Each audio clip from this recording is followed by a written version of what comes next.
আসসালামু আলাইকুম এভরিওয়ান। আজ আমি আপনাদেরকে তৈরি করে দেখাবো গুঁড়ো দুধ দিয়ে তৈরি করা স্পঞ্জ রসগোল্লা। এর জন্য প্রথমে আমি একটা পাত্রে গুঁড়ো দুধ নিয়ে নিয়েছি 1.5 কাপ পরিমাণ। আমি নিডো ব্র্যান্ডের ফুল ক্রিমযুক্ত গুঁড়ো দুধ নিয়েছি। সাথে দিয়ে দিচ্ছি 3 কাপ পরিমাণ পানি। এরপরে একটা হ্যান্ড উইস্ক দিয়ে নেড়েচেড়ে পানির সাথে ভালোভাবে গুঁড়ো দুধটাকে মিশিয়ে নিব। আর চুলোয় মিডিয়াম টু হাই জালে একটা বলক আসা পর্যন্ত ওয়েট করব। এর মধ্যে আমি একটা কাপে 2 টেবিল চামচ সাদা সিরকা সাথে হাফ কাপ পানি মিশিয়ে নিয়েছি। দুধে একটা বলক আসার সাথে সাথে মিশ্রণটা পাত্রে ঢেলে দিব। 1 মিনিট একটু নাড়াচাড়া করলেই কিন্তু দুধের ছানাটা তৈরি হয়ে যাবে। 1 থেকে 1.5 মিনিটের মধ্যেই যখন দেখবেন যে ছানার পানিটা একটু সবুজ সবুজ শ্যাওলা রং ধারণ করবে, তখন চুলোটা বন্ধ করে ছানাটাকে ছেঁকে নিতে হবে। একটা পাতলা সুতির কাপড়ে ছানাটাকে ছেঁকে আমি কলের ঠান্ডা পানি দিয়ে একটু ধুয়ে নিব। তাহলে ছানাটা ওভারকুক হওয়ার সম্ভাবনা থাকবে না, আবার সিরকার টক টক স্মেলটাও চলে যাবে। এরপরে ছানাটাকে কাপড়ে পেঁচিয়ে ভালো মতো চিপে এক্সট্রা পানিটাকে ঝরিয়ে নিতে হবে।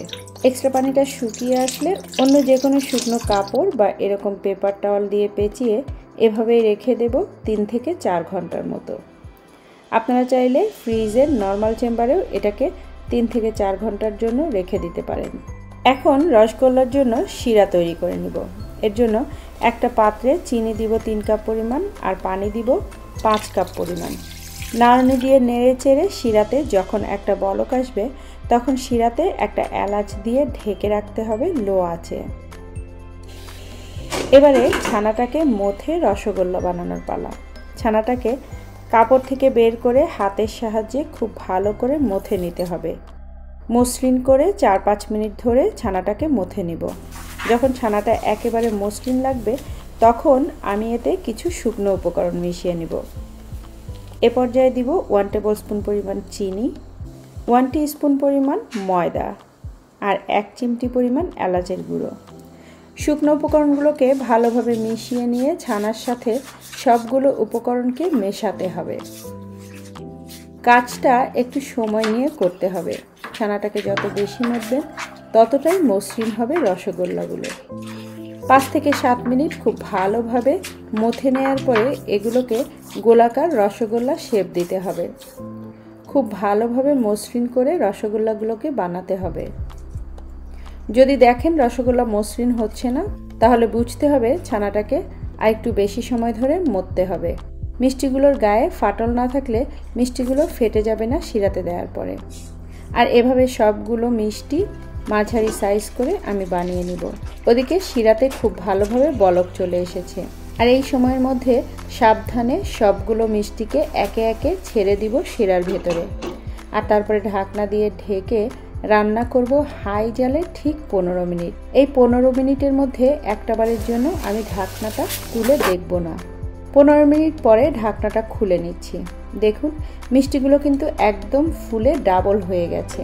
এখন মিষ্টিগুলোকে ভালো মতো কুক করে নিব এবং গোলাকার শেপ ধরে রাখতে একটা ট্রিক্স শেখাবো। সেটা হলো একটা বাটিতে 1 টিস্পুন পরিমাণ ময়দা আর হাফ কাপ পরিমাণ পানি খুব ভালোভাবে গুলিয়ে নিব। এরপরে এই মিশ্রণটাকে মিষ্টির শিরাতে সরাসরি দিয়ে দিব আর একটু নেড়েচেড়ে ঢেকে রান্না করব হাই জালে। ময়দা গোলানো পানির কারণে অনেক বুদবুদের সৃষ্টি হবে, যার কারণে মিষ্টিগুলো শিরাতে একদম পুরোপুরি ডুবে কুক হতে থাকবে। আর এজন্যই মিষ্টির শেপগুলো বেশ গোলাকার থাকবে। মাঝে মাঝে এভাবে ঢাকনা তুলে ফেনাটাকে আবার নিচের দিকে নামিয়ে দিতে হবে। আর ফেনাটা নিচে নেমে গেলে আবার ঢাকনা দিয়ে একটু দাঁড়িয়ে থেকে 10 থেকে 15 মিনিট রান্না করতে হবে। 10 থেকে 15 মিনিট পরে মিষ্টিটা কিন্তু আমার একেবারে রেডি হয়ে যাবে। খুব কাছ থেকে দেখিয়ে দিচ্ছি। দেখুন একেবারে রসে টইটুম্বুর হয়ে গেছে আর সাইজেও ডাবল হয়ে গেছে। এখন এই মিষ্টিগুলোকে আমি ঢেকে ঠান্ডা হওয়া পর্যন্ত অপেক্ষা করব। মিষ্টিগুলো ঠান্ডা করে এভাবে সার্ভ করেছি। মিষ্টিগুলো দেখতে যেমন মসৃণ লাগছে, খেতেও কিন্তু অনেক মোলায়েম ছিল। আর ময়দার পানি গুলিয়ে দেওয়ার কারণে মিষ্টির রসটাও একেবারে দোকানের মিষ্টির রসের মতোই হালকা ঘন লাগছে। আশা করছি আমার আজকের এই সহজ রেসিপিটি আপনাদের ভালো লেগেছে।